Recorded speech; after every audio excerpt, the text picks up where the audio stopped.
For the 58th College World Series, 8 teams from 8 different states travel to the Midwest to test their talents and skills against the best that college baseball has to offer. The field includes 5 teams that advanced to Omaha in 2003.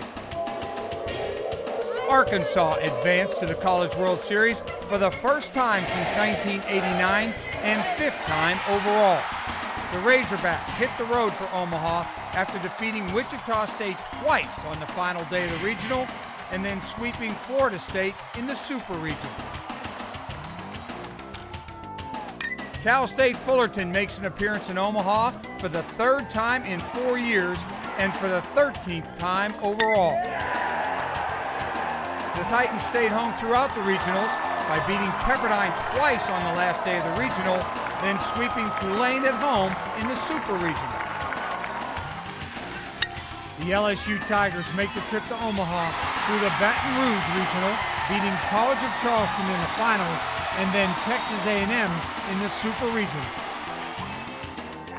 Arizona is back in Omaha for the 15th time in school history, but for the first time since 1986.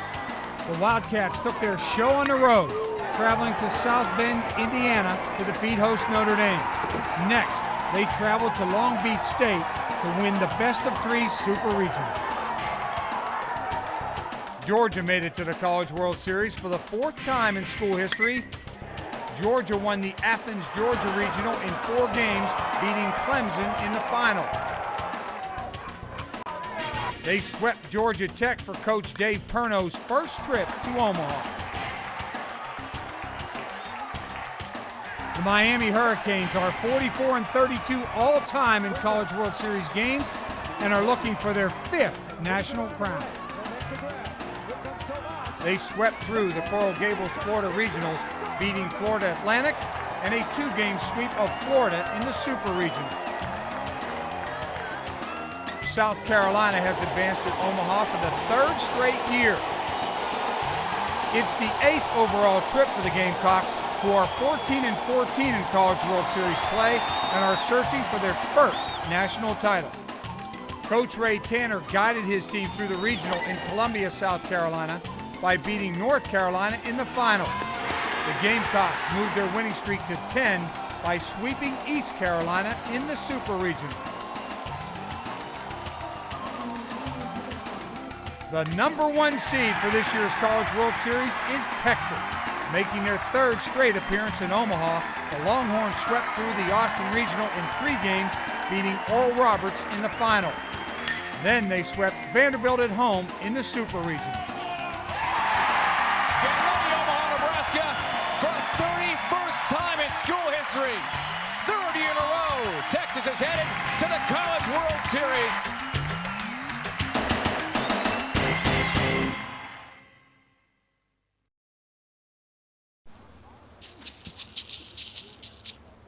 Game 1 of the 2004 Men's College World Series featured the 35-25-1 Arizona Wildcats and 43-21 Georgia Bulldogs. The Wildcats are making their first appearance in the College World Series since 1986, and they beat Florida State for the national championship. For the most part, you got a lot of guys that are first pitch aggressive. Third-year head coach Andy Lopez is making his 4th trip to Omaha. Lopez becomes the 3rd coach to lead 3 schools to the College World Series. Lopez also coached Pepperdine to a national championship in 1992. But really, we had to earn ourselves to get in there. Arizona State finished 4th in our conference. They were 13-11. We were 12-12, and Arizona State was a national seed. So I thought that spoke a lot about the Pac-10 this year in terms of the 4th place team being a national seed. And so I really didn't feel like we snuck in. I felt like we earned it, and then from that point on, you have to play your way to Omaha. Starting pitcher for Arizona, right-handed junior Coley Colbert. Leading the bats for the Wildcats is sophomore outfielder Trevor Crow with a team-leading .339 batting average. He is 2nd on the team in runs scored at 52 and 1st in triples with 9. No, the rain's not something we see in Arizona, but you know what? It's just another obstacle, and with 2 even teams, this one gives the edge to whoever wants it more. The Bulldogs are making their 4th College World Series appearance in school history. Georgia went 13-2 over the second half of the Southeastern Conference season, proving it can consistently beat anyone in the country. After the anthem, you cannot leave the field until the color guard passes you. All right. The Bulldogs are led by third-year head coach Dave Perno. Perno plays for the 1990 Georgia team that won the College World Series title. It's been a tough road. We had played a great Clemson team in our regional, and we're very fortunate to get through that. And then we had the opportunity to go to our arch rival and did well and executed well against Georgia Tech and advanced here. And what a great opportunity for these kids, and it's definitely well deserved. 1, 2, 3. The entire Georgia infield made the all-SEC squad, headlined by third baseman Josh Smith. You start the season, you get done with high school, you're like, oh, let's just have a good college career, and then you end up here your freshman year, and it's just amazing. So, how's it going so far? Great so far. Yeah. It's one of the greatest experiences of my life so far. Starting on the mound for the Bulldogs is left-hander Paul Lebrano. Game 1 was delayed 25 minutes due to rain, but that didn't dampen the spirits of the fans.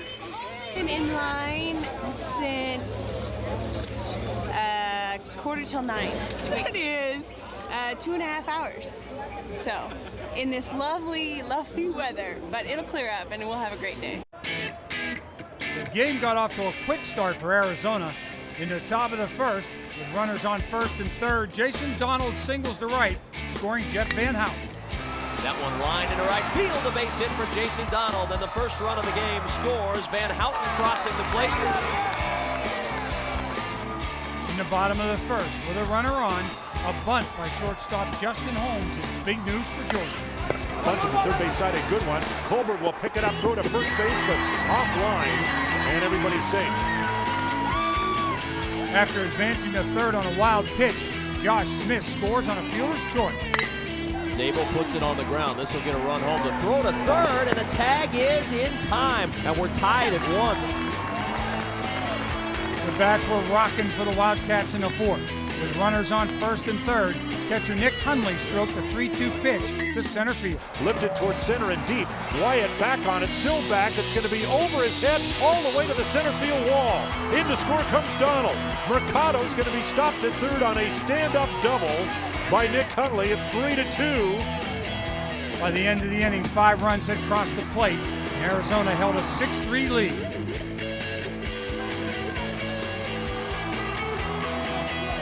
The Bulldogs answered in their half of the fourth. With the bases loaded, Josh Smith got his second hit of the day. Ground ball up the middle and through for a base hit. Filmy's gonna score. Jacobs rounding third. He's gonna score. Josh Smith on an 0-2 pitch delivers a 2-run single. The scoring continued later in the inning. Right fielder Joey Side singled to right, scoring 2 more. 1 run in. Rounding third is Zabel. Throw to the plate. Safe. Joey Side delivers on a 1-2 pitch with his biggest hit of the year. And Georgia calls and raises, taking the lead over Arizona 7-6. Georgia and Arizona each scored another run, but Georgia held the lead. The final was 8-7. The Bulldogs get the win while Arizona drops to the loser's bracket.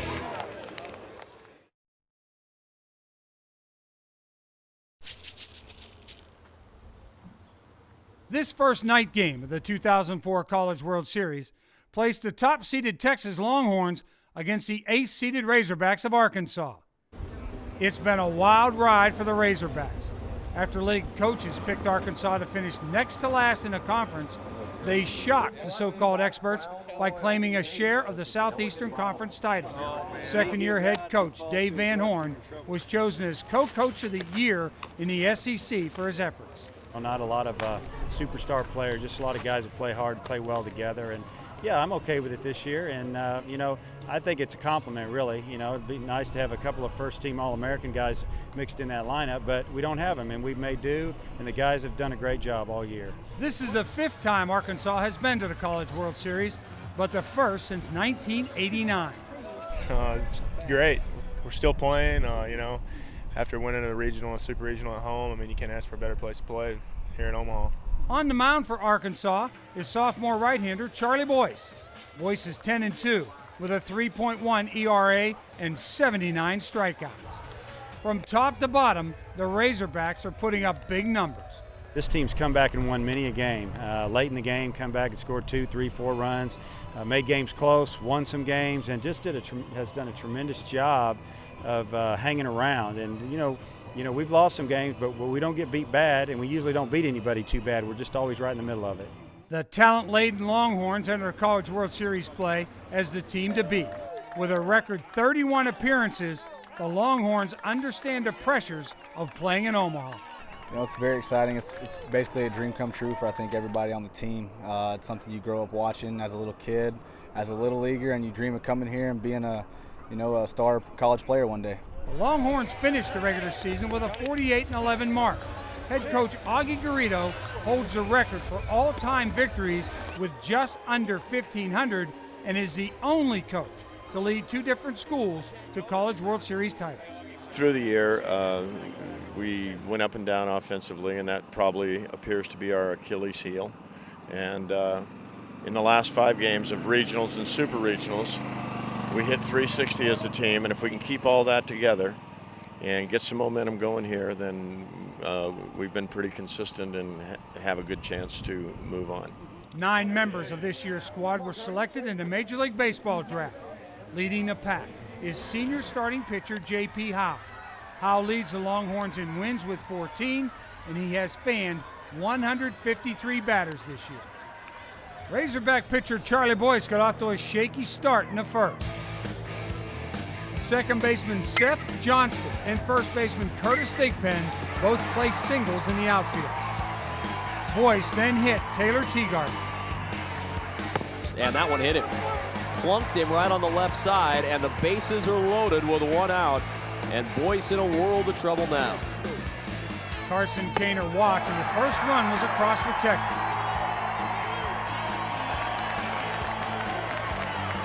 Then on a 2-2 count, Julie Price was tagged, and Thigpen came across for the second run. The second inning was more the same for Boyce. David Marole was hit by a pitch, then a routine play becomes trouble. And there's a bunt right back to Boyce. He bobbles the ball, throw to first, no play. A wild pitch moved the runners to second and third, and then Seth Johnston lofted a high fly ball to left, scoring Marole. The game really got away from us early, and got to give credit to Texas. They got after us. Really, the only thing that didn't go well early was that we were walking people and hitting people. I mean, that was the shaky start. By game's end, the 22,000 fans on hand witnessed a new College World Series record, 8 batters hit by pitches. The shining moment for Arkansas came in the 7th. Right fielder Scott Bridges smacks one over the fence in right. Here's the 1-2 to Scott Bridges, swinging a long one into right field. Going back is Russ, and that's a home run. A long home run for Scott Bridges, and the Razorbacks are on the board. That would be the only run allowed by Texas left-hander J.P. Howe. He ended the day with 8 strikeouts in his 15th win of the season.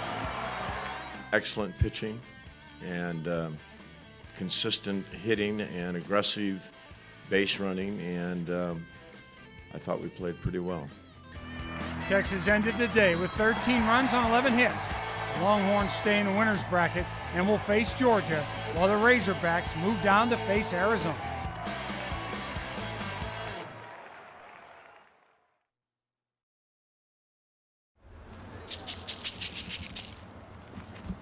Day 2 of the College World Series brought warmer temperatures to Omaha. This was good news for 2 teams that are used to playing in warmer weather. The story for this game centered on the catchers. Both teams have All-Americans. South Carolina features Landon Powell, while the Titans of Cal State Fullerton are led by Kurt Suzuki. This is an unbelievable experience. You know, this is every kid's dream growing up as a young kid and watching the College World Series on ESPN. And I say it was my dream to come here and play baseball at the College World Series, and for it to happen is just unbelievable. Well, I mean, this is the pinnacle of college baseball. This is from the first day you step out on the field in August for that first practice, this is your goal, and this is where you want to end up. So any player that gets to finish his career here like I am, it's a dream come true. The South Carolina Gamecocks are in the College World Series for the 3rd straight year. Head coach Ray Tanner has guided his team to a 50-15 record. This is his 8th season at the helm. The Gamecocks have a solid pitching staff with 2 players selected in the Major League Draft. First rounder Matt Campbell and second rounder Billy Buckner. South Carolina leads the nation with 102 home runs. The big stick belongs to Landon Powell, who leads the team with a .332 batting average. Well, we're one of those teams that likes to get a single, a walk, and then hit a 3-run home run. And we think that Omaha might play in our favor a little bit. A lot of home runs are hit here at Rosenblatt, so we're going to try to stay with our game plan and try to drive some balls. Titans coach George Horton is quite accustomed to the surroundings of Rosenblatt Stadium. Over the past 6 years, he has been here 4 times. He has also won 6 Big West titles and has had 2 50-plus win seasons. Hey, Chad, you got all the bat boys organized, right? Yeah. What I hope you see today is our guys' willingness to use the whole bat, choke and poke, so to speak, and we can execute. We can bunt, and we think we run the bases pretty well, and if things are going our way, we're going to try to execute, hit and run a little bit, and put some pressure on the defense. The Titan pitching staff is led by senior All-American Jason Windsor. Windsor brings a long list of accomplishments to Omaha. He has double-digit wins, multiple National Player of the Week honors, and an ERA below 2. This is our house, just like it's our house at Goodwin Field. This is our house. We'll show the world how to play time baseball. They have the time of your lives. Time's on 3. 1, 2, 3, time! Windsor wasted no time in defining a strike zone. In the bottom of the first, he struck out the first 2 batters. In the 4th inning, Cal State Fullerton left fielder Danny Dorn got the first run on the board with an RBI double. As the pitch stroked out, left field side, Campbell looking up. He's looking up, and it's off the base of the wall. That ball almost crept out of there, and here they come. Suzuki, he is in to score. Piliteri stops at third base. The Titans lead it 1-0. Another opportunity was stopped with this unusual double play. Oh, it's out of the glove of Pierce. Now the runner comes home, and he's out of there. Powell tags him out. South Carolina's best threat came in the 7th inning. The Gamecocks loaded the bases but couldn't come up with a timely hit. The pitch, right down the middle, strike 3 called. Tollison called out on strikes, and Windsor strikes out the side. The Gamecocks leave them loaded in the 7th. After that, it was all a blur. Well-spotted curveballs, fastballs, and sliders that stunned the Gamecocks. Carolina's top 5 hitters were combined 0 for 19 on the day. Jason Windsor's the story of today's game. I'm just glad you and America got to see what we've been seeing for 2 years. He keeps them off balance. He keeps pounding the strike zone, and you got to do something special to create any kind of offense off him. Cal State's Jason Windsor pitches the first complete game shutout at the College World Series since 1994.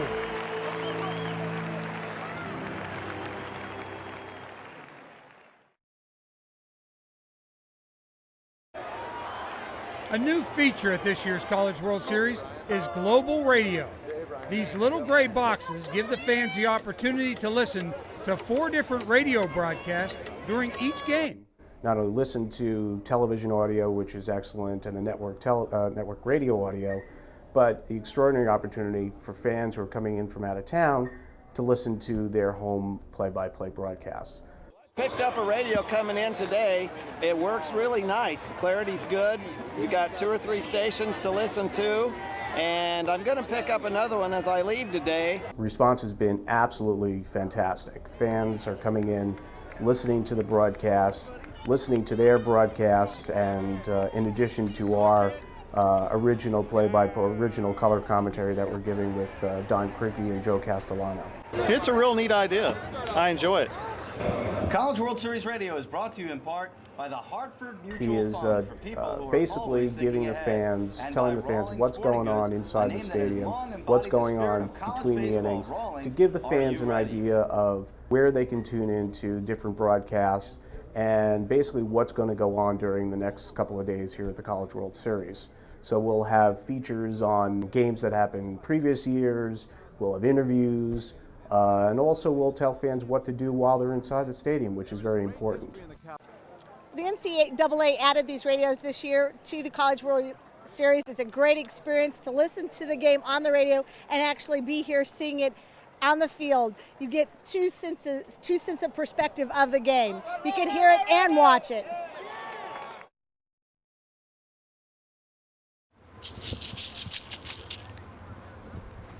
It was like old home week for the two veteran schools at the College World Series. This is the Miami Hurricanes' 21st visit to Omaha, while the LSU Tigers have been here 12 times. Both teams were here last year. But the most memorable clash between these two teams happened back in 1996. It was stuff that kids dream of. College World Series, bottom of the ninth, 2 outs, tying run on third. First pitch, fly ball deep right field, could be gone, it is gone, a home run! Warren Morris with 2 outs, hits a home run over the right field wall. Home plate umpire, Scott Graham is shooing him off the field. He's got to touch home plate, there it is. Could this happen to a better person than Warren Morris? The Miami players, as the ball went over the wall, fell down almost as one. Unbelieving. Warren Morris, first pitch, takes the first pitch and hits it over the right field wall for a 2-run home run. And the Tigers of LSU have won the national championship. That memory still stings for head coach Jim Morris. This will be his 9th trip to Omaha in 10 years as the skipper of the Hurricanes. He has won over 500 games and 2 College World Series titles. The Canes are coming to Omaha with a 49-11 record and a 12-game winning streak and a lineup that has just one batter hitting under .330. Senior first baseman Jim Burt has made the most of his final season at Miami. Burt leads the team in batting average, home runs, RBIs, and runs scored. I would say our offense is more of a situational type thing. It's we try to run, we bunt guys over, we don't depend on a home run, and we need some some base hits at the right time. The pitching staff is led by first-year hurler Cesar Carrillo. The right-handed sophomore is 11-0 on the season. He's allowing fewer than 3 runs per outing and leads the team in wins and strikeouts. The Tigers of LSU resemble most of their College World Series teams of the past, with a deep, powerful lineup. 7 of their 9 regulars hitting .329 or better. There are no easy outs in the LSU lineup. Center fielder J.C. Holt leads the team in batting average at .390. Head coach Smoke Lavelle has guided the Tigers to 3 40-win seasons and 2 College World Series appearances in his 3 years at the controls. Because they do have a veteran club coming back. So we try to stay, with what got us here, and hopefully that's good enough, and don't want to disrupt our routine that we've been fairly successful with. He will be keeping a close eye on his pitching staff. The Tigers have performed well this year, bolstered by the return of Lane Messapi, who missed all of last season with a shoulder injury. Leading the team in wins at 10 is Nate Bumstead. He does fill up the zone with strikes. He does have his best pitch is a little bit of a change-up. It reacts different, and he just throws it like a circle change, and sometimes it dips, sometimes it runs, sometimes it goes away, so you really don't know, and he doesn't know back-to-back pitches. Can control, disrupt the running game, and has pitched out here last year, so I feel very good with him on the mound. There was a record crowd on hand at Rosenblatt Stadium in Omaha for the first night game of Bracket 2. Over 26,000 were on hand to watch a rematch of the 1996 championship game between the number 3 seed Miami Hurricane and the number 6 seed Tigers of LSU. Tigers came out swinging against Miami starter Cesar Carrillo, who has a history of struggling early. Leadoff hitter J.C. Holt got the ball bouncing with this hit. Here comes the 3-1 pitch. Swung on to hit the left field and well hit down the left field side. That is going to one-hop in fair territory up into the stands. That'll be a ground rule double for J.C. Holt. Ryan Patterson singled to right, and the Tigers were quickly on the board. Here it comes from Carrillo, and he lines that one into right field. That's a base hit. Holt rounding third. They're going to wave him home. Here comes the throw, and it'll sail all the way to the the screen. Moving into second on the throw is Patterson, and it's 1-0 Tigers. The Tigers ended the scoring with a single to left by Ivan Nakarada. Swung on and a base hit to left field. Rounding third is Gill. Here comes the throw to the plate. It is not in time. 3-0 LSU. Miami countered in the bottom of the first with a 2-run home by DH Ryan Braun. Swung on high, fly ball, deep left field. Way back goes Patterson at the warning track, looking up, and that ball is gone. It's a home run for Ryan Braun.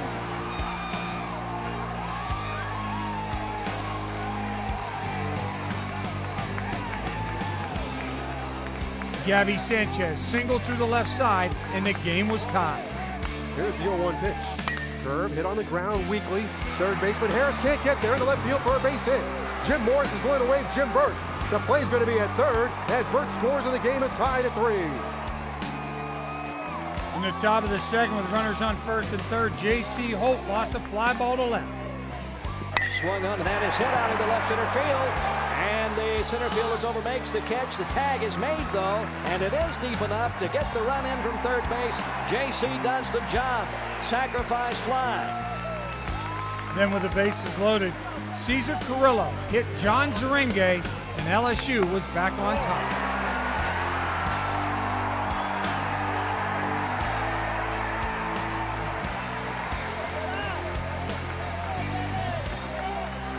Miami answers in the bottom of the second with a single by John Jay. Around third is Giannotti. Jim Morris is going to wave him. Here comes the throw. It's cut off. John Jay with an RBI single. It's 5-4. The Hurricane tied the game for the second time during a routine double play by the LSU infield.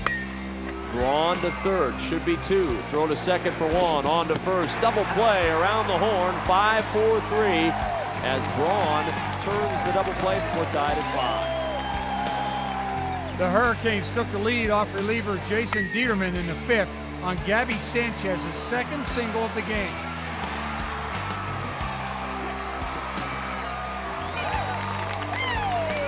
Adam Ricks finished the scoring for Miami 1 inning later with a long stroke to left. Ricks swings high fly ball, left field hit well. Way back goes Patterson at the warning track, at the wall. He leaps. He cannot get it. That ball is out of here. Home run for Adam Ricks.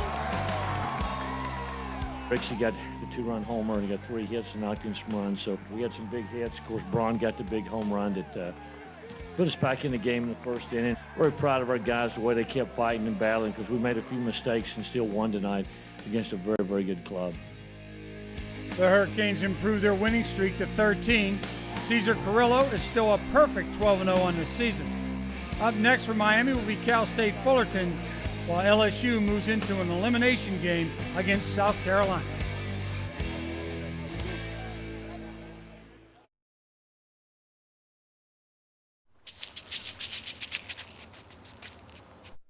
Game 5 of the 2004 College World Series was Father's Day in Omaha, with many kids taking Dad out to the park, some for the first time.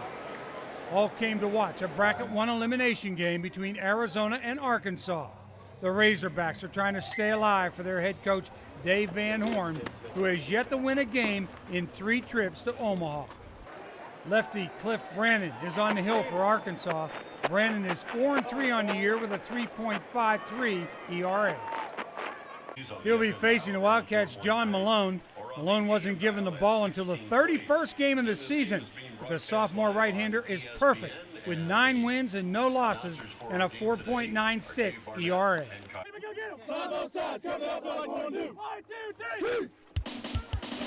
Arizona first baseman Jordan Brown led off the 3rd inning with his blast to right. Brandon out of the windup delivers. It's driven out to right field and fairly deep. Bridges back on it to the track, to the wall. It is gone! A home run for Jordan Brown, and the Wildcats take a 1-0 lead. In the 4th, Brown added more offensive punch for the Wildcats. And that's driven out towards right field and deep again, and you can forget about it. Jordan Brown is 2 for 2 with 2 home runs, and the Cats have taken a 5-0 lead. This was Brown's 4th 2-home run game of the season. That's pretty good for a guy that, for this game, is moved from 3rd to the 8th spot in the Arizona lineup. As long as I'm playing in a stage like this, where I'm hitting doesn't really mean much. As long as I can get my hacks in, I mean, they're going to pitch me the same way they've always pitched me. Needless to say, he did a magnificent job. I mean, if that motivated him, then we're going to hit him 8th for the rest of his career. Not much went right for Arkansas. In the 5th, the Hogs put the pressure on Arizona pitcher John Malone. They had the bases loaded with no outs, but could only muster 1 run. And the pitch to Bridges. He bunts, a beautiful bunt. Malone has trouble, only play to first. He shovels it in time, and the run scores. Jake Duggar and Clay Goodwin both struck out, and the threat was over. Hogs loaded the bases in the 7th, but again, only 1 run came across. Payoff pitch is on the way, and it is high for a ball. That's ball 4. The run scores, and it's 6-2. First of all, I want to congratulate Dave Van Horn and his program. Again, knowing what he was able to accomplish this year in just his 2nd year is quite an accomplishment. We put together a pretty good ball game. John Malone set a very good tone for us. We got very good relief pitching out of Mark Melanson. Ran the bases extremely well, which I was real pleased of. That usually helps us offensively, and obviously got some big hits in terms of the long ball. But it was a very good game on our part, and we're thankful to live another day. The Wildcats win and stay alive to play another day, while Arkansas is the first team eliminated from the 2004 College World Series.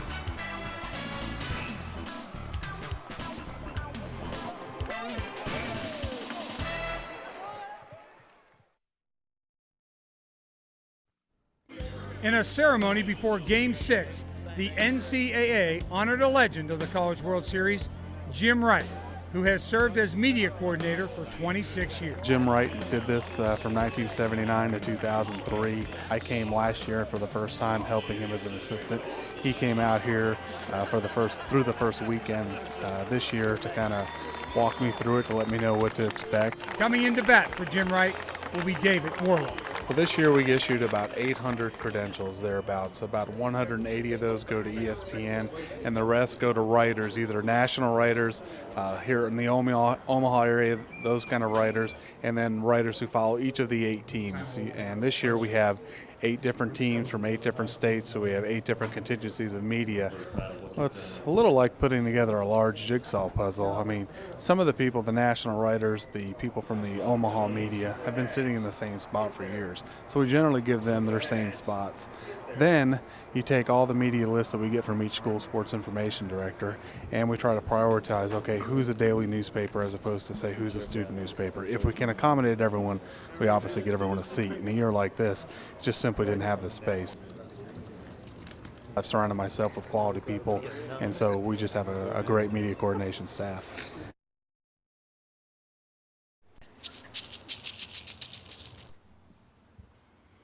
Game 6 was another winner's bracket game on a pleasant evening in Omaha, Nebraska. It featured 2 teams that have not seen each other since 1912. Back then, Texas Longhorns and Georgia Bulldogs split a 2-game set in Georgia. The top-seeded Longhorns made quick work of their first-round opponent, Arkansas, winning 13-2. Texas has outscored its opponents by a combined 65-21 in 7 NCAA tournament games. Getting the ball for the Longhorns is Sam LeCure. He has a 9-3 record with a 2.40 ERA. The Georgia Bulldogs shook off a shaky start in their opener and rallied for an 8-7 victory over Arizona. Starting for the Bulldogs is Sean Ruffin. Ruffin is 7-1 on the year with a 2.94 ERA. The hot bats of the Longhorns jumped on the Georgia starter early. Seth Johnston and Carson Kaner both drove in runs. Swung on and a chopper, snared by the third baseman, relay to second in time, not in time at first, and the run scores for Texas. David Moreau battled with Ruffin for 10 pitches before drilling his bases-loaded double into left field corner. 3-2 pitch, swung on and at his line, fair down the left field line. 2 runs will score as Teagarden and Kiner cross the plate. Rounding third Russ, he's being waved in. They clear him off. The double by David Moreau into the corner makes it 5-0 Texas. Ruthven was struggling with his control and ended up throwing 55 pitches in the first inning, giving up 4 hits and walking 3. It didn't get much better for Ruthven in the fourth, as he gave up an RBI double to Curtis Thigpen. This ball hammered down the left field line, and Thigpen is going to drive in a run. Thigpen on his way to second base is going to be in there with a sliding double. Curtis has his 6th base hit of the College World Series, and it's 6-1 Texas. In the 5th, Georgia cut into the Texas lead with a double by Marshall Zabo and a fielder's choice by Josh Morris.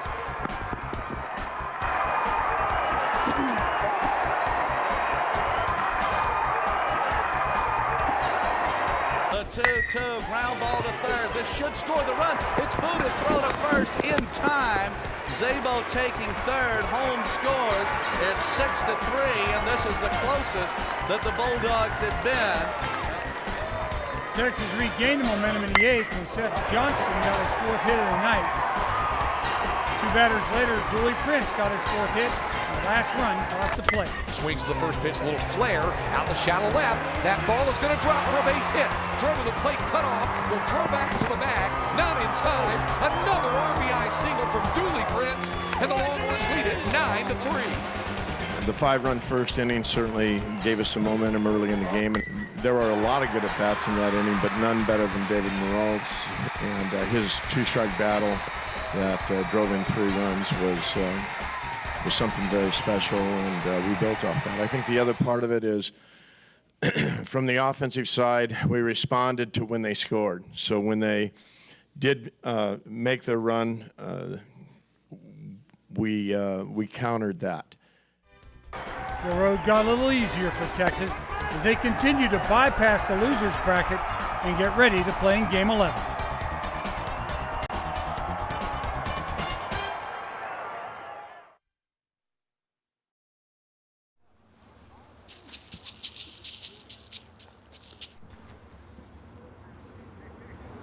The ever-superstitious South Carolina fans brought out an extra lucky charm for the matchup in Game 7 of the 2004 College World Series. Cocky Doodle Lou was holding court out in front of Rosenblatt Stadium. LSU starting pitcher Lane Mestape was held out of a previous start because of a sore shoulder he received during a dog pile celebration after the Tigers' Super Regional Championship game against East Carolina. Entering the 6th, the Tigers were leading 3-1 when the game suddenly changed. Bouncing ball through the hole into right field. Here comes Powell, rounding third and coming home is Olillo. Collision. He touches home plate. He's safe. Runners. Oh, no! He was in the way. Ray Tanner going to come over and speak to him. They got to overrule this. All 4 umpires now in the vicinity of Coach Tanner. It was determined that the contact was not flagrant, therefore the ejection was overturned and Kevin Melillo was brought back into the game. A lot of people, visualize themselves scoring the game-winning run at the plate and knocking over the catch. I mean, you think about that when you're 10 years old. If it's intentional and you go after the catch, I mean, I think that's wrong, and I think that's a good rule that NCAA makes. That's different. I mean, the ball was loose in Layu's hands, and it kind of got away. I didn't have a place to slide, so I think it's a good rule. Like Coach Tanner said, you can't afford to call somebody up. I mean, we don't have a farm system to draw from this time of the year, so keeping your players safe is the #1 priority right now, and I think that's the way it should stay. When play resumed, things kept going South Carolina's way, and Error scored 2. Backhanded by the first baseman. Throw to first is wild. 1 run scores. Here comes Gardner. He'll touch home. All the way to second is Gregg, and the Gamecocks have the lead, 5-3. An RBI single and another error gave the Gamecocks control of the game. Line shot up the middle, base hit. Rounding third is Gregg. No way you're going to catch him. LSU got the bats moving in their half of the 8th when Ryan Patterson got his first hit of the game. Here's the pitch, swung on, and that's hit into center field, and it is in for a base hit. 1 run will score, and the bases are loaded. The LSU fans were screaming for more, but the rally was quickly squashed.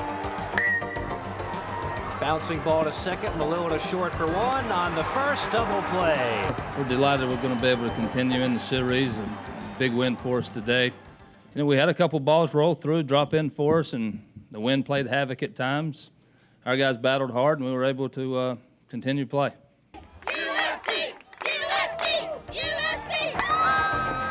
So South Carolina will stay in Omaha for another elimination game. For LSU, it's 2 and barbecue.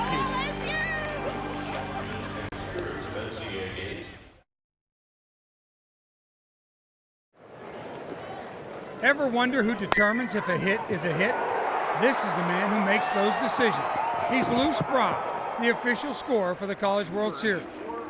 Lou's involvement with scoring goes back to 1951 when he won a contest to keep the book for his high school team. He's been keeping the books here for 24 years. And each year, there's a free clinic to get more people interested in keeping their own books. What I tell my folks, my students, is I'm not going to teach you the system that I use, which is pretty arcane, pretty detailed, because I'm the official scorer.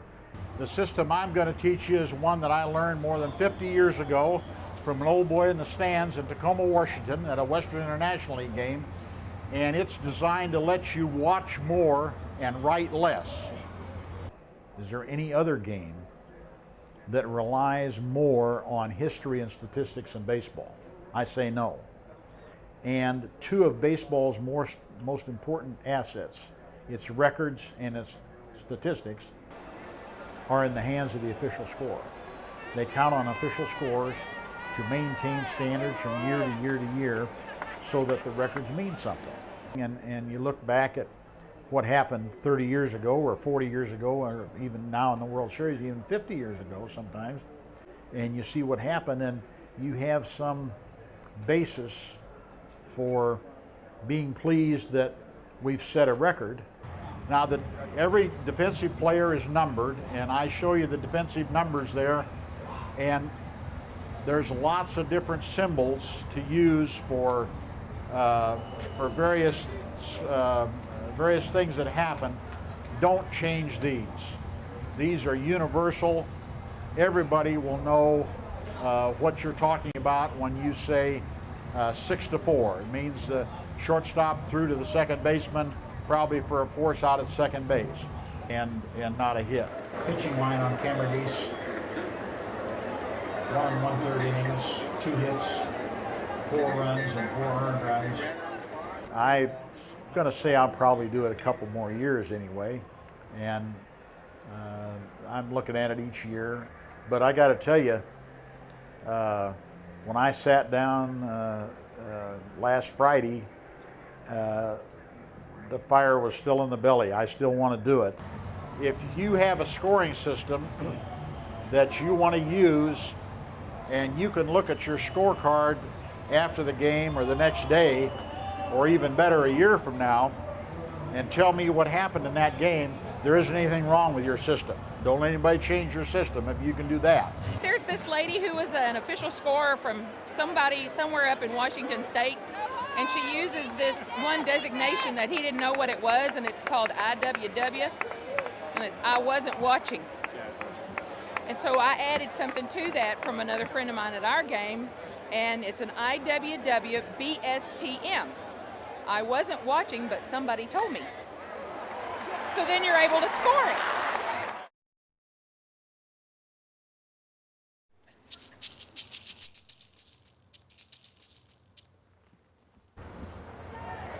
For the second straight year, the Titans of Cal State Fullerton are looking to open the College World Series with 2 straight wins.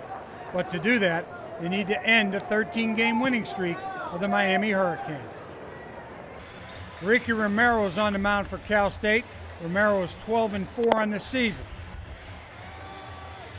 He'll face Miami's J.D. Cockcroft, the 6'2", 205-pound left-hander, who is 9-4. The Hurricanes did not put on a stellar defensive performance in the second, with runners on first and third. Fielding errors allowed the first run to cross the plate. The 0-1. Off speed, hit to third. Sanchez bobbles it, the throw across, back to second, and it goes into right field. Now the runner from second, Garcia, will scoot into third. 1 run scores. By the time the third out was called, the Titans had scored 3 runs on just 2 hits, and Miami had committed 3 errors.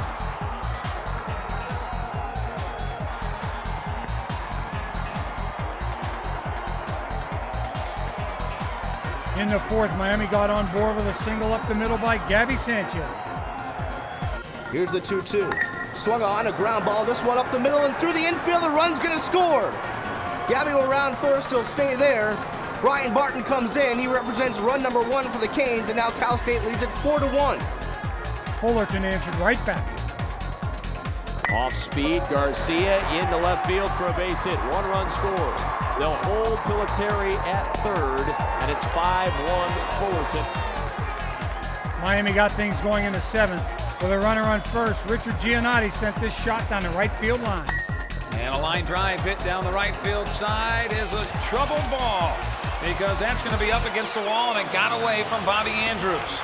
And here they come as Sanchez in to score on the RBI triple. Nobody down, and here come the Canes. Roger Tomac singled up the middle to score the 3rd run, and the Hurricanes were right back in it. But Fullerton had other ideas. In the bottom of the 7th, Ronnie Prettyman singled to right in the last run of the game, crossed the plate. Ricky Romero went the distance for the Titans. He pitched around 9 hits, walked 2, and struck out 7. Fullerton is the first team since 1990 to open the College World Series with 2 complete games. Miami moves down to play South Carolina in an elimination game. The Titans will have the day off and play the winner of Game 10.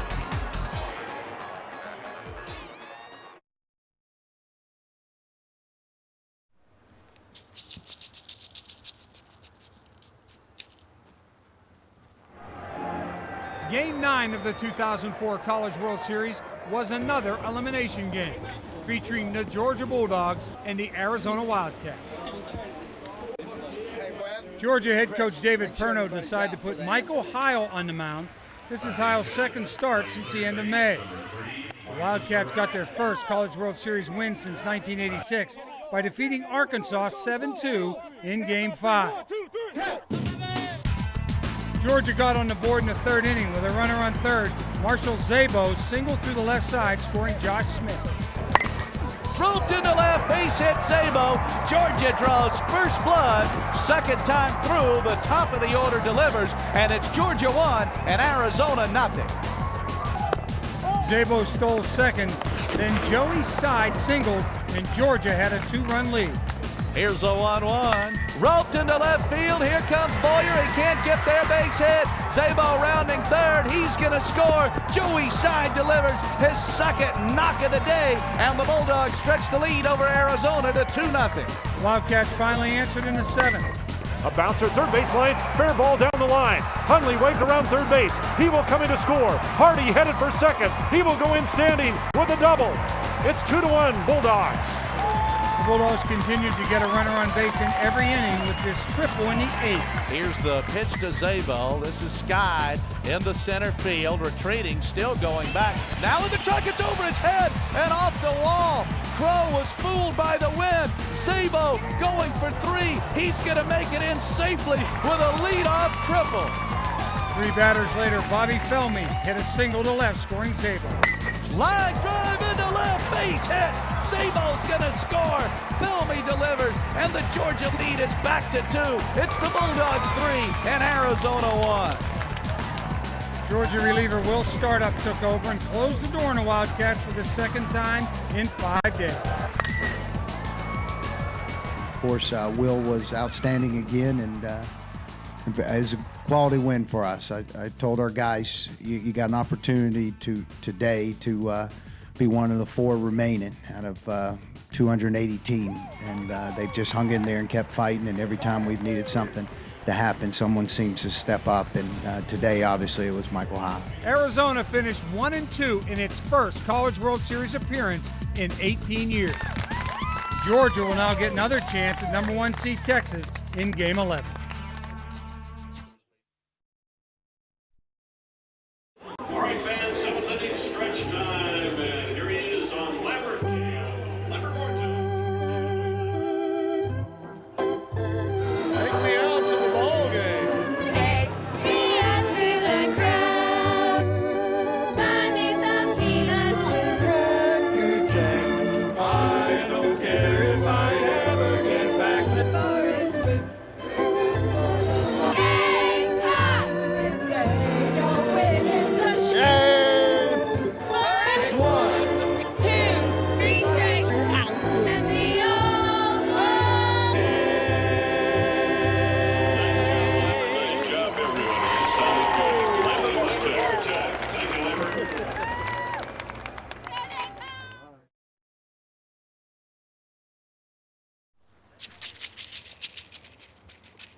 The Miami Hurricanes and the South Carolina Gamecocks are looking to stay in Omaha a little longer as they face off in another elimination game at the 2004 College World Series.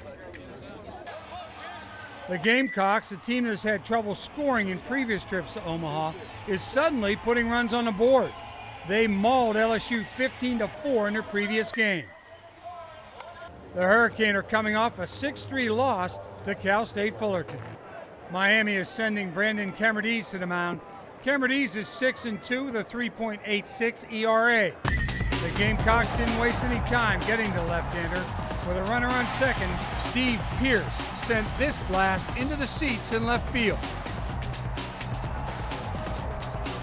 They increased their lead in the second off Miami reliever Dan Touche. First pitch to Tripp, swung on, ripped into left field, a base hit. That'll score Campbell. To second is Gregg, and it is 4-0 Triplet, 2 for 2.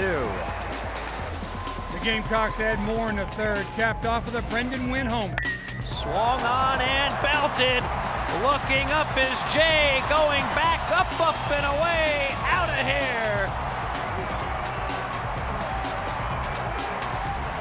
A Titanic shot off the bat of Brendan Wynn. Miami tried to stop the bleeding with their third pitcher of the game, but Nick Gardner had other ideas. Lifted into deep left, backing up is Jay, looking up is Jay, and it's off the wall. 1 run scores. 2 runs are gonna score. Gardner in the second. It's 12-0. Miami finally got to the Gamecocks starting pitcher Billy Buckner with 3 runs in the 5th. Here's the pitch, swung on. High fly ball to center field.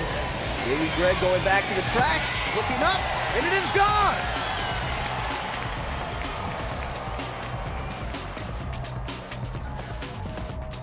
By the 9th inning, the sun and the hopes of the Hurricanes seemed to be setting. They began a rally that brought the score up, but it was too little, too late.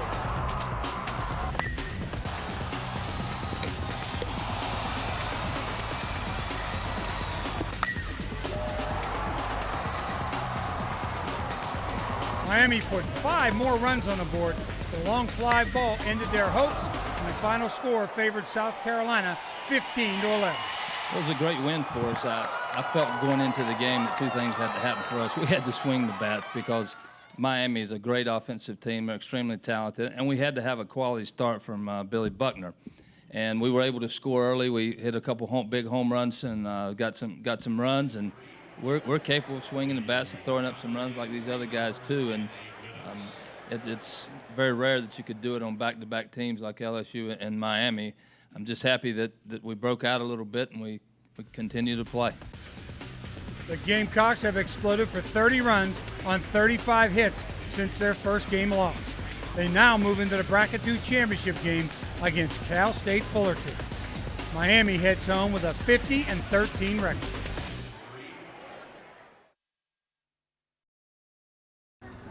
Food is a big part of the College World Series. If you take the time to wander around the parking lots, you can come across some great food and some real characters. Take Sonny and John, the Fajita Kings. The Falcone brothers first started perfecting their fajitas back in 1969 in Kyle, Texas. And today, they offer them to anyone passing by, even a stray radio announcer. Falcone and some of the Texas Longhorn fans tailgate heaven here on our treats in each section of the show. The meat is cooking up, the tortillas are cooking up. I'll tell you something, Sonny, it's happening, isn't it? Let me give you the toughest piece of meat that I've got out there. You know what? John, I just want this one. I just want this one right here for me, you know? All right, I'm going to taste it right now. Yes, sir. There's some hot sauce there. I'm actually, John, if you could do this for me, John, just some onions. Just a little bit of onions, just some onions, just a few. And I'm going to go right now and I'm going to go for it. That's the biggest. That ain't the best fajita you've ever had. I don't know what is. I am in Fajita heaven with the Fajita King, ladies and gentlemen. Thank you very much. And again, it's going to be some great tailgate cooking. We'll be back with more of the show in just a minute. Wow. Wow. A little bit of hot sauce on that. That's all you need. I'm right now. I'm right there. We use skirt steak. That's the only thing you can use for fajita. Again, being originators of the idea, I promise you that this has often been imitated, never duplicated. If y'all don't know what fajita means, it's a belt, it's a sash. As you can see, this is where it gets its name. The cut itself. We're disappointed that now everybody sells fajitas and they'll put anything on a tortilla and call it a fajita. To me, it's just a taco. This is the real thing, as you can see. Won't disappoint you. If you like it, keep coming back. If not, just keep on going. First thing I'm going to say is how many times have you read a review on a restaurant that though the fajitas tasted good, they were tough. Just the simplicity in it. There's no marinade, there's nothing. Get it off the grill. You want to try to get it off the grill without having any grill marks on it. You want to flip it, get it off the grill within about 8 minutes. Helps hold the juices in the meat. And if you're starting off with a good product, you're going to wind up with a dynamite thing.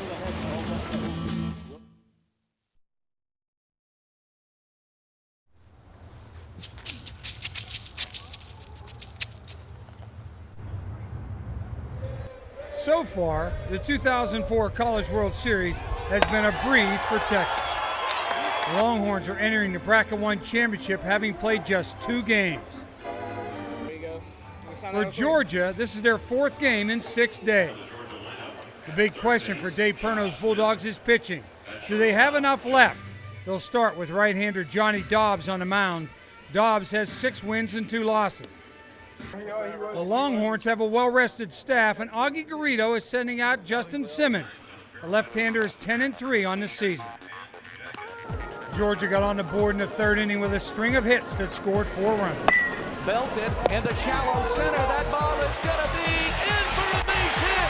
Holmes is going to score. This is shot in the center. It's going to be a base hit. Big Josh Mars going to be waved around 3rd. The throw home from Stubbs. He's going to be safe. Texas coaching staff had seen enough of Simmons, and J. Brent Cox was sent in to stop the flood. But the singles kept coming, and the Bulldogs ended the inning with a 5-0 lead. From the letters, here's a pitch. This is shot. It's going to be knocked down by Holloman off the end of his glove. Rounding 3rd, coming home aside, close, safe as he slides in. Longhorns started cutting into that lead in their half of the 3rd. Leadoff hitter Michael Holloman placed a 3-2 pitch into the right field bleachers.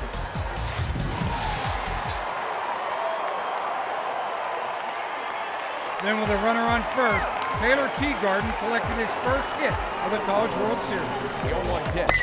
That is driven out toward right, back to the wall. Say goodnight to it. Home run Teagarden. And the Longhorns have climbed back into it. It's 5-3. Texas second baseman Seth Johnston erased a little more of the lead in the 5th inning with this flag. Then David Morrow tied the game in the 6th. Morrow sends that one high in the air, deep toward left, back towards the wall. It's scored, and we're tied at 5.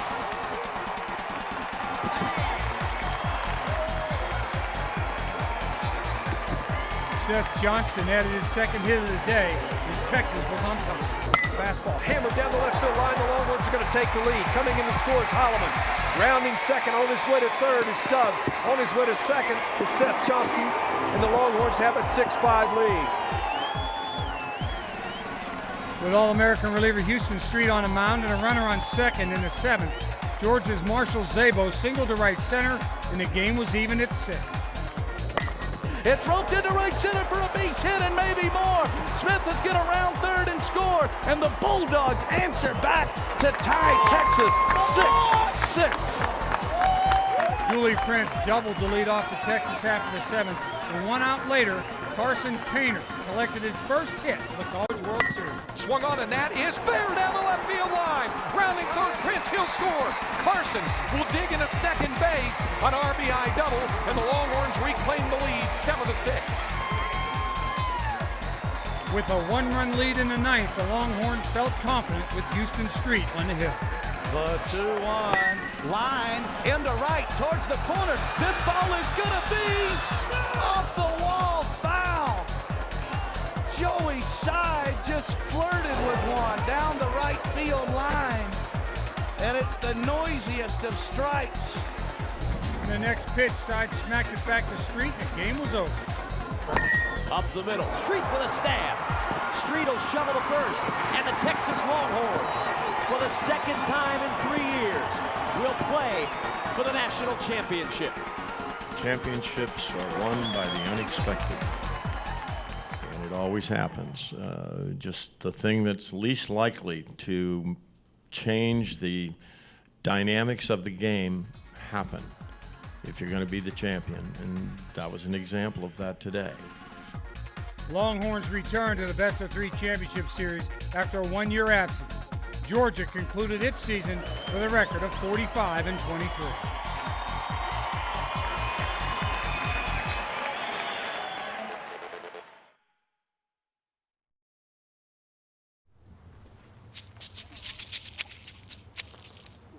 Game 12 of the 2004 College World Series is the first of what could be 2 games to determine the Bracket 2 winner.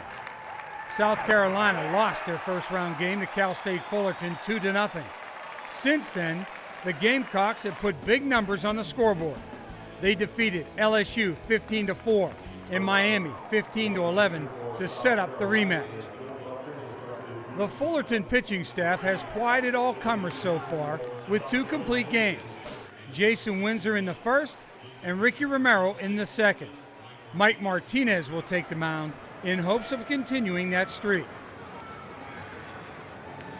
On the hill for the Gamecocks will be Jason Fletcher.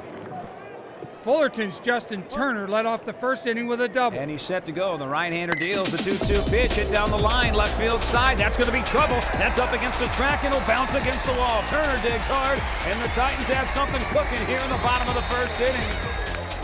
Kurt Suzuki walked, and Felipe Garcia drove in both runners with a double to center field. And Felipe takes the pitch and drives it out deep center field. Greg looks up. Can he track it down? No, he can't. It's over his head. And here they come. In to score is Turner. In to score is Suzuki. Garcia picks up where he left off. 5 for his last 5. A 2-run double with 2 away, most importantly. And the Titans have already scored as many runs off the Gamecocks here in the first inning as they did all of Saturday night. The Gamecocks rallied for a run in the second on Brendan Wynn's RBI single. Hot shot toward the hole into left field, base hit. And the Gamecocks are on the board. It's 2-1 Fullerton. In the third, the Gamecocks took the lead with Brian Triplett's 2-run homer. Swung on, lifted deep left field, backing up is Dorn, looking up and away, gone. Brian Triplett. 8th home run of the year, and the Gamecocks have the lead. It's 3-2. The Titans came back and tied the score with a 2-out bunt single by Ronnie Prettyman. The 2-1 pitch. Here's a bunt squeeze play. We'll see if it works. Picking up at third. Bare hand throw to first. No, it's not in time. Gets away from Pearson. The Titans have tied it. Chug it into third. Goes Pilotari. Prettyman goes uncontested down to second base, and the inning's still alive for Cal State Fullerton. Fletcher then struck out Justin Turner, stranding runners at second and third, and starting a stretch that saw 16 of the last 17 Titan hitters fail to reach base. In the seventh, the Gamecocks' Davey Gregg bunted for a single and wound up on third when Mike Martinez threw wildly past first baseman P.J. Pilotari. Gregg's going to motor all the way to second. Gregg's going to motor all the way to third, and he'll be there safely with 1 down. Triplett followed with an RBI single through the left side of Fullerton's drawn-in infield. Bouncing ball through the hole into left field. Gregg will come home. Gamecocks regain the lead, 4-3. How about Brian Triplett today? 3 runs batted in. After a bunt moved Triplett to second, Steve Pierce's RBI single through the left side gives the Gamecocks their 5th run. Toward the hole and through into left field. Motoring around third is Triplett. The throw coming, cut off. He's safe. Gamecocks tack on another run. It's 5-3. Blackwell replaced Fletcher to start the Fullerton 7th and gave the Titans no chance to come back. He sealed the win with 3 innings of no-hit relief. Blackwell, the nation's leader in saves with 20, put down 9 of the 10 Fullerton hitters he faced. The Gamecocks snap Cal State Fullerton's 7-game winning streak and will carry the momentum into the rematch.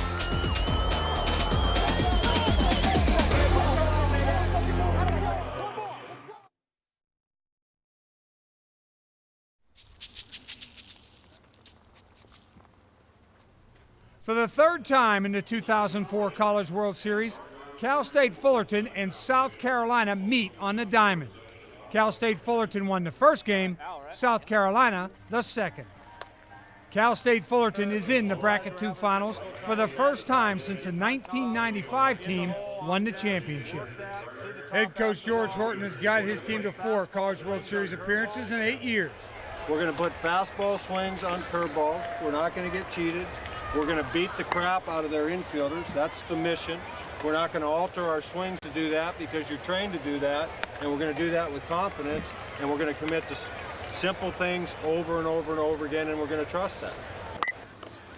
Vagabond pitcher Scott Sarver will start on the mound for Fullerton. The junior left-hander is pitching for his 3rd team in 3 years.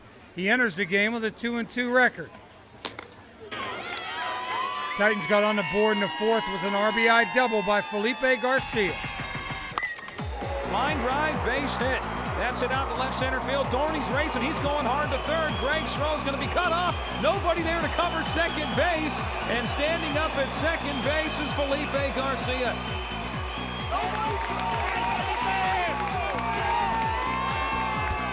They added 2 more runs with a single by Bobby Andrews and a bunt down the right side by Neil Wolf. Bunt, drop down, squeeze play, coming home, sliding at the plate, safe. He missed the tag. Garcia goes around Landon Powell, and it's 3-0 Titans. They drop down a squeeze. What do you know?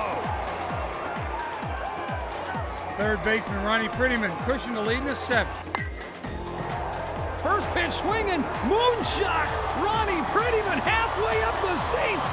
4-0 Titans. What do you know about that? 3rd home run for Ronnie Prettyman. RBI number 38, and it's 4-0 Titans. Wow.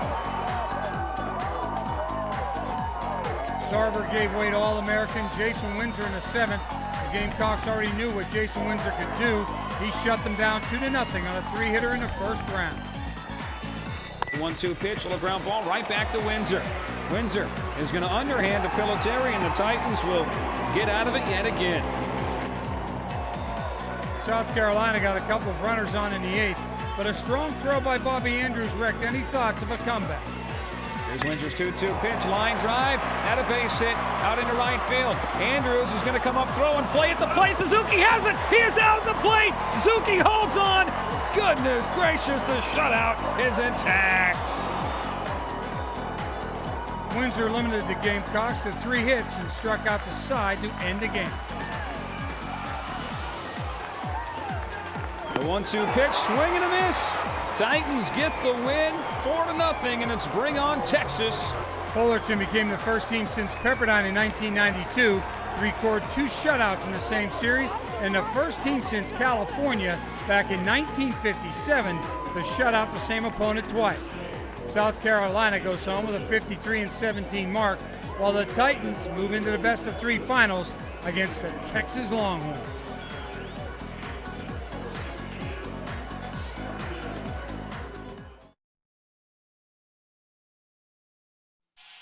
Television cameras are everywhere at the College World Series, but the guy with the best view stands right behind a fence just in back of home plate. Each year, ESPN puts a camera back there to pick up action from that unique point of view. The camera is called a super slow-mo. This camera captures images at a rate 3 times faster than a standard camera. The super slow-mo camera was made for sports television. It makes it clear, a lot crisp for the fans to watch the ball coming out of the pitcher's hand, whether it's a fastball, curveball, the spin of the ball, what they're throwing. It makes it clear and a lot slower for the people to see at home. It's a big advantage, I think, for people at home that watch sports, a lot of sports. The camera's on a dolly that's on wheels, that's on a track. Very similar to what the film people use. We go from side to side because we get a better angle on the pitch, and depending on if it's a left-handed batter or a right-handed batter. I'm going to get one of those steals, too, from the catcher's hand. I'm getting one of those before I leave Omaha. It's been a great experience so far. It's the atmosphere is tremendous, and it's good. The college baseball is good, and it's exciting, and they're great games.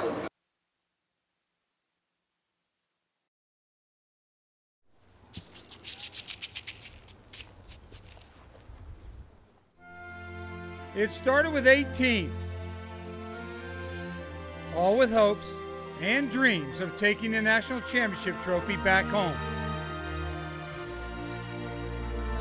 Now it's down to 2. This is what everyone has been waiting for. The best of 3 series to determine the 2004 national champion. Texas coach Augie Garrido led Cal State Fullerton to national prominence during his tenure with the Titans. He spent 19 years at Cal State, posting 875 victories, 7 College World Series berths, and 3 national championships. Titans head coach George Horton played first base for Garrido's first Division I team in 1975 and came back to serve as Garrido's associate head coach from 1991 to 1996. This is the 4th time in school history that the Titans have played for the national championship. The Titans will go with sophomore left-hander Ricky Romero on the mound. Romero hurled a complete game in a 6-3 win over Miami. He is 13-4 in the season. Cruising through bracket 1 in 3 games has allowed the Longhorns to rest their starters. They'll send out J.P. Howell, who will be pitching after 6 days rest. Fullerton jumped out to a quick lead by taking advantage of a pair of Texas errors in the opening inning. Justin Turner led off the game with a single and moved to second on a sacrifice bunt by Clark Harden. Drops it down nicely. Teagarden picks it up his only plays to first, a little bit low, and bobbled at first by Thigpen, and Hardman is safe. Kurt Suzuki hit into what should have been a routine double play, but was safe on the air, and 1 run crosses the plate. Now ready, and Zuki, ground ball hit over to Holloman. They're going to go down to second for 1. The throw gets by Thigpen yet again, and the Titans will bring home Justin Turner to score. Suzuki goes into second base, and the Titans draw first blood here in the championship series. Then with runners on second and third, Garcia single through the right side. Staring on, waiting, and the pitch. Ground ball, base hit. That's through the right side of the infield, and that'll bring him in. Here they come. Suzuki in to score. Piliteri in to score. And the Titans have won the 3 spot. The Longhorns ace, J.P. Howell, here in the top of the first inning. Texas got a run back in the second on Ryan Russ's 2-out single. The 3-1 pitch to Russ. Ryan swings, he'll drive it in the center field base hit. Coming to score is Reiniger. Stopping at second base is Kiner. RBI single Ryan Russ. Longhorns are on the board. They trail 3-1. With 2 on in the 5th, Seth Johnston started a Longhorn outburst with a routine single to right that turned disastrous for Fullerton. Fastball reaches out, poking. This could fall in and right. It does. Rounding third on his way to the plate is Russ. The throw way up the line is going to get into the dugout, and that's going to tie the score.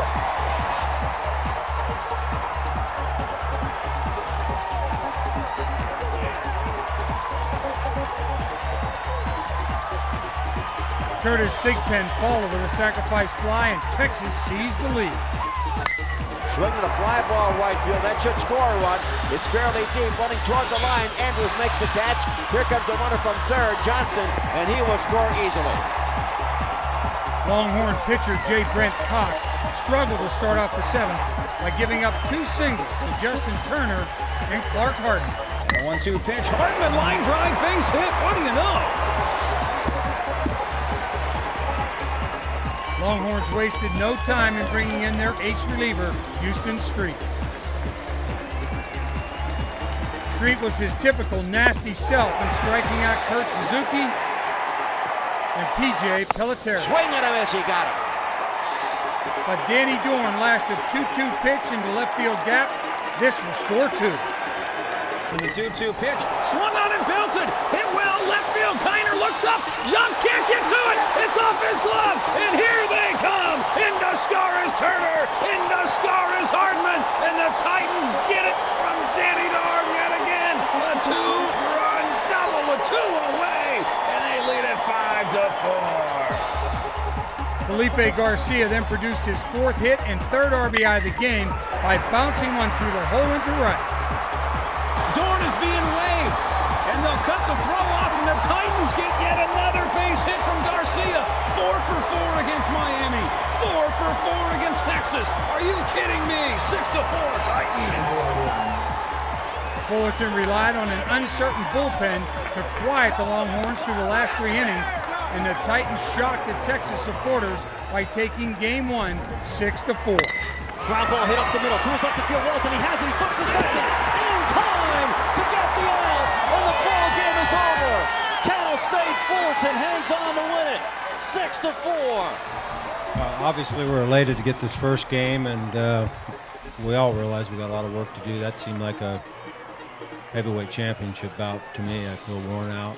We're looking forward to playing the next pitch tomorrow. We know we got a lot of work to do, and we'll keep our eye on the target, and hopefully we can play a little better defense tomorrow and play well tomorrow.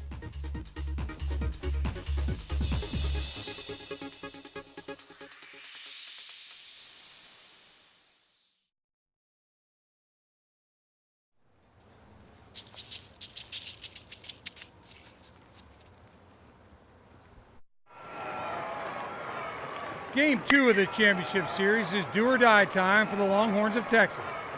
They were defeated in Game 1 by a very impressive Cal State Fullerton club. The Titans have come a long way from the 15-16 start and are just 1 win away from being crowned national champions. The Titans will go with their ace, Jason Windsor. The workhorse started the season 0-4. Since that time, he has 11 wins and 8 complete games. His current ERA is 1.70. Texas will counter with right-handed sophomore Sam LeCure. LeCure is 9-3 with a 2.39 ERA. Leadoff hitter Dooley Price set the tone for the Longhorns with his double down the left field line. 1 out later, Windsor plunked Curtis Thigpen. Then the Titans blow a routine double play. Swung on and a ground ball hit in the hole at short. Chance for 2. Flip to second for 1. Relay to first. Juggled and dropped. Inning still alive, but they're runners on the corners now with 2 down. Windsor still not in control of his pitches. Walked Ryan Russ. The 2-1 pitch swung on, that's lined up the middle base hit. Coming in to score is Prince. Rounding third Teagard. Here comes the throw to the plate from Hardman. Too high, and it goes rolling back to the backstop. Russ to third. Harris to second. The Longhorns lead it 2-0. Well, Windsor escaped further damage by getting David Moreau to strike out. Our whole concept as a pitching staff is 1 pitch at a time. You can't do anything about what happened in the past or anything like that. It's about making the next pitch, and that's what I fell back on. And it wasn't pretty, but got it done and came out next inning and found my stuff. With runners at the corners, the Titans had a chance to get back in the game in the 5th. Justin Turner hit a smash back to Sam LeCure. Line shot off the pitcher. LeCure towards third. A run will score. If they don't get him, throw to first in time as Moreau throws out. Turner at first base, and LeCure drilled in the leg on that comebacker, and he is really shaken up as he limps off. As that play retires the side, 1-5-3. Feeling no lingering effects, LeCure struck out Pelletieri to open the 7th, but surrendered a single to Andrews. Andrews hits a shot in the left field base hit. Titans head coach George Horton called for Sergio Pedroza, a left-handed pinch hitter. George Horton trying to pull off a move here that he hopes it'll be a key. Texas coach Augie Garrido countered by bringing in left-hander Buck Cody, and Horton checked to Brett Pill, a right-handed hitter. I think George Horton got the best of that one because Augie Garrido questioned the substitution. First pitch to Pill, ripped down the left field line, hooking. It's a fair ball, base hit in the corner. Around second as Andrews heading for third. Misplayed by Harris in the corner. Andrews will score. Heading for third is Pill. Here's the throw. No, they're going to hold on to it. It's an RBI base hit for Pill. And he cuts the Texas lead to 2-1. Well, I saw the lefty one run up in the pen, so I was watching him, and we have scouting reports on all our guys, and he threw the day before, and I had everybody telling me, it's just fastballs in, and I wanted to be aggressive, and just got a good pitch to hit, and I got a good piece of it. 3 pitches later, pinch runner Brandon Tripp raced home on Cody's wild pitch to tie the game. 1-1 pitch bounced in the dirt. Away from Teagarden, he lost it. Coming in to score, the pinch runner Tripp, and the game is tied at 2. The errors in the inning continued for the Longhorns. A bobbled routine grounder by Texas shortstop Michael Holloman put Ronnie Prettyman on first. Then Justin Turner singled, and the Titans had runners on first and second. Turner hits at the second base, past Johnson. He can't get there. It will die in right field. Then with 2 outs, Kurt Suzuki, dubbed Kurt Clutch, came to the plate. Line drive, base hit. He comes through, third base hit. Rounding third, coming home, uncontested on the throw, Ronnie Prettyman. And the Titans take a 3-2 lead here in the 7th inning. Well, I just try to stay positive the whole game. The positive energy that my teammates and coaches send out towards me every at-bat is just awesome, and I'm very thankful for that. It just kept me positive, and knowing that I'm going to be the man that comes in that important spot and drives in that winning run. Windsor went back to the mound for the 9th and got a huge lift on this catch from Danny Dorn. And Teagarden's 1-0 pitch, little flare, hit out left field side. Dorn comes racing up, and a sensational grab. Danny out in full extension here in the 9th inning, and there's one away. Ryan Russ followed with a single, but Windsor struck out Hunter Harris for the second out. And now the magic number is down to 1. 24 strikeouts in a starting role for Jason Windsor, and he added a few more in relief against the Gamecocks, and the Titans are now away from a national title. The tying runs at first, and the pitch is hit in the air. This should be it. To right field, Andrews is waiting, and the Titans have swept Texas. Cal State Fullerton, a team that starts 15 and 16, has battled back. The Titans have won the national championship in 2004. The governor of California, Arnold Schwarzenegger, faxed the Cal State team, and one of the things he said was, terminate Texas. That coming from the Terminator himself. Last pitch, Kurt called the throw spot. I was just thinking to myself, get the ball down, get it at his knees, don't elevate. I was ahead in the count, so I just wanted to keep the ball down, something like if it was in the 3rd inning or 4th inning, so just a quality pitch that it would be hard to do anything with. So I threw it, and he just got under it. Hit it off the end of the bat a little bit because it wasn't a good spot, and when it went up in the air, it automatically flashed back to the video I see in '95 when they're just waiting for that ball to come down and be in the guy's glove, and Bobby caught it, and total exhilaration went through my body. This is what you play for when you start off the season in the fall. You work hard day in and day out to get to this spot, the chance to win a national championship. And we did that this fall, and things didn't work out for us in the beginning of the season. And we just said, guys, turn it around and just come in day out and work your butt off.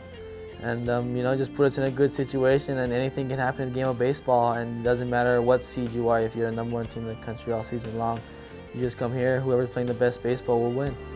Well, I guess there's a little more ownership in this. It gets maybe some of the guys that are near and dear friends to both of us, guys that played for both of us. Some of my teammates that when I was playing for Augie are here, and I guess the only real difference I feel pretty much the same as when we did it together and I was the associate head coach.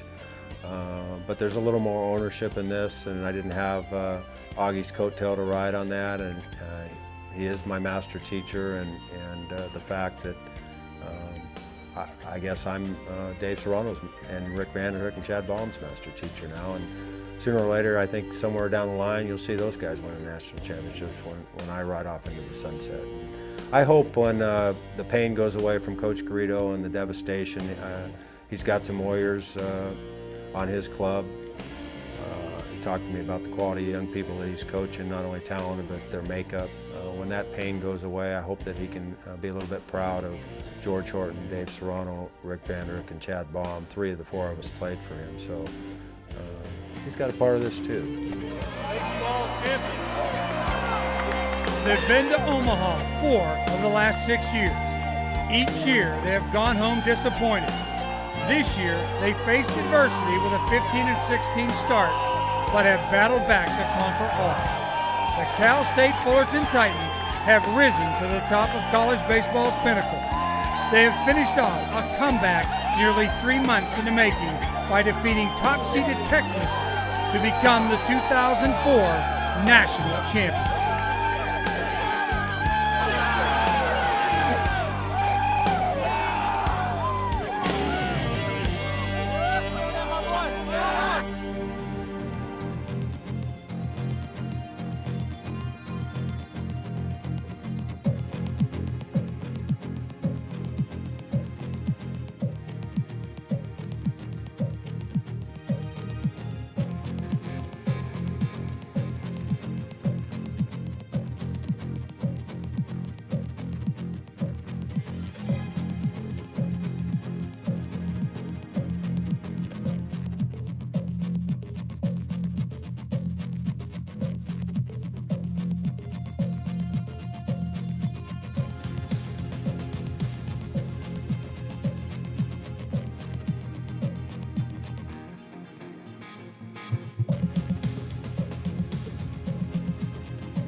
The Hurricanes are going to the College World Series for the 21st time. Yeah!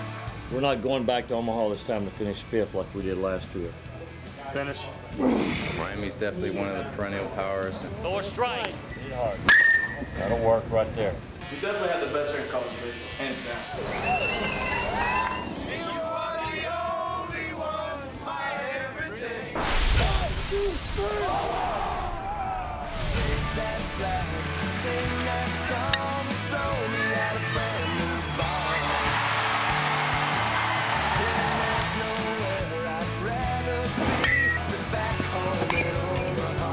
One, two, three. I love real.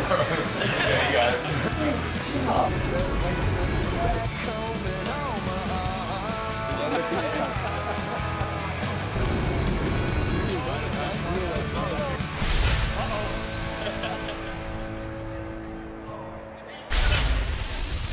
I was a bat boy for them for 3 years, 96, 97, 98.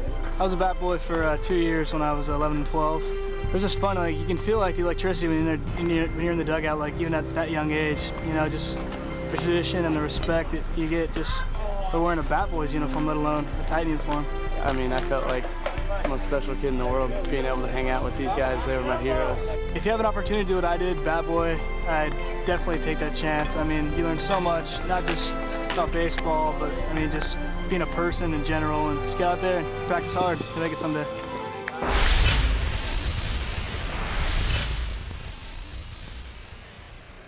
He was nothing but first class to me and didn't talk to me like I was a first-year assistant, talked to me like I was a baseball coach, and I respected that. For me, it's been a kind of a neat thing to see Dave grow in the profession and bring a club here now, and I'm sure this is going to be just the first of many trips for him. Hey, Butch, you got... It does not shock me whatsoever that George is here with him as head coach. Yeah, oh yeah, you can use the word idol. I mean, there's no question. I mean, you got to have people you look up to and people you want to be like, and I think if you go back, probably the biggest thing he taught me was balance. Teaching young men and giving them a positive experience and being a family guy. And I think that's probably the most, the most important element that I've learned from him is the balance. When my life changed at the University of Florida and it kind of started a chain of events and opened up an opportunity for Dave, I thought they made a great hire. I really did. And I try and do the same now that I am a head coach, and it comes straight from him. I promise you, I learned it straight from him.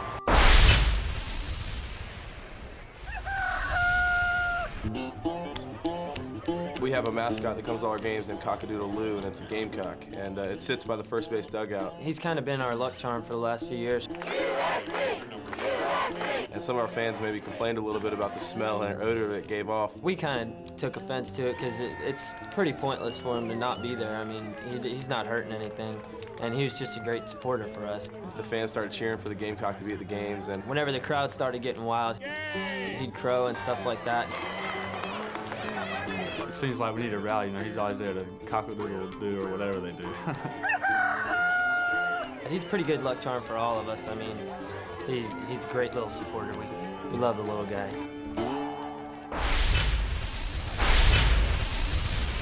You guys pretty much ready for anything now? Gotta be. Got a one chance. Make the most of it. 2 victories.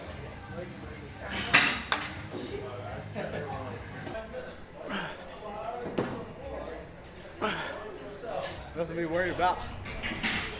No, excited, not worried. Excited and anxious to get it going. We had some mistakes that didn't go our way. We didn't win some pitches, and the body language was outstanding. It was good. You got right back on the horse. You went to play the next pitch, and that's the way it's going to be until we take these uniforms off. We're going to play the next pitch in the present with a positive mentality, and that was the secret of the success. Just another day. Yeah, it's just another day. Just another day. Let's play it. One pitch at a time, 1 inning at a time. 9 innings. Play it hard and have some fun. Come on. Tucky, get it. Tucky, get it. Boys, kiss it. Boys. Hey, starts right here. Let's win infield right here. Good game of catch. Have some fun out there today, boys. Ties on 3, 1, 2, 3, play.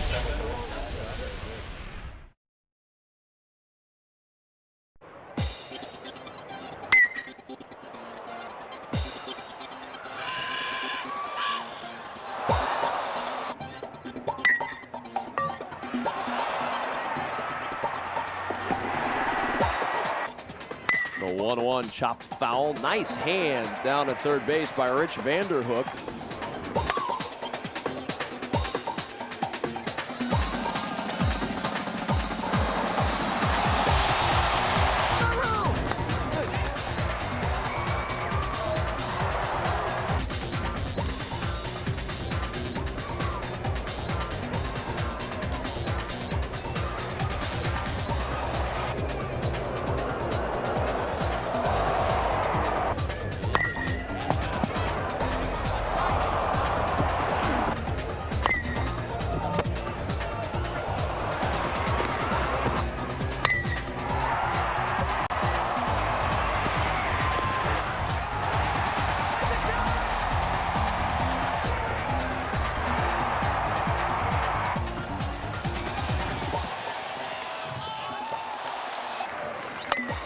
Drive to left field. Left fielder coming on hard. He dives. He made the catch.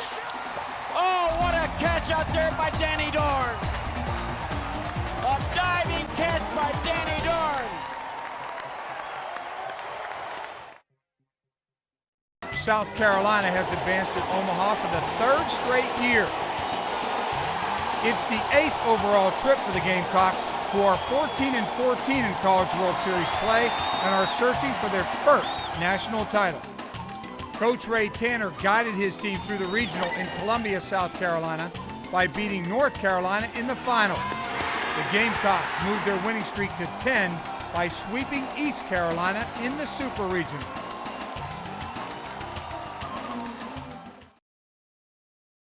The Miami Hurricanes are 44-32 all-time in College World Series games and are looking for their 5th national crown. They swept through the Coral Gables Florida Regionals, beating Florida Atlantic and a 2-game sweep of Florida in the Super Regional.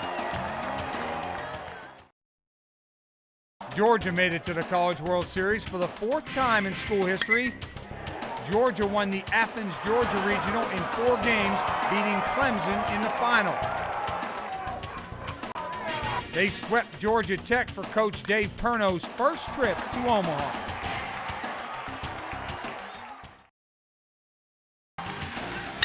The LSU Tigers make the trip to Omaha through the Baton Rouge Regional, beating College of Charleston in the finals, and then Texas A&M in the Super Regional. Cal State Fullerton makes an appearance in Omaha for the 3rd time in 4 years and for the 13th time overall. The Titans stayed home throughout the regionals by beating Pepperdine twice on the last day of the regional, then sweeping Tulane at home in the Super Regional. Arizona is back in Omaha for the 15th time in school history, but for the first time since 1986. The Wildcats took their show on the road, traveling to South Bend, Indiana to defeat host Notre Dame. Next, they traveled to Long Beach State to win the best-of-3 Super Regional. Arkansas advanced to the College World Series for the first time since 1989 and 5th time overall. The Razorbacks hit the road for Omaha after defeating Wichita State twice on the final day of the regional and then sweeping Florida State in the Super Regional.